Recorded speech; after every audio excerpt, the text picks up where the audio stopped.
جمعے کا معنی کیا ہے اور تاریخی حیثیت کیا ہے اس کی جمعے کی؟ بسم اللہ الرحمن الرحیم۔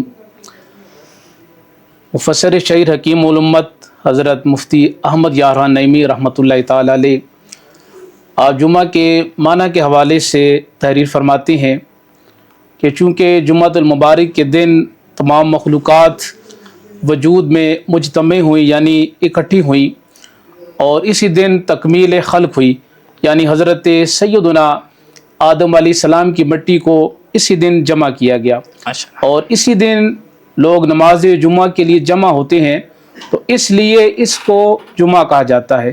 حالانکہ دین اسلام سے قبل اہل عرب جو لوگ تھے وہ اس دن کو یوم عروبہ کے نام سے جانتے تھے، لیکن نبی اکرم صلی اللہ علیہ وآلہ وسلم کی آمد کے بعد اس دن کو جمعہ کے نام سے جانا اور پہچانا جاتا تھا۔ ماشاءاللہ۔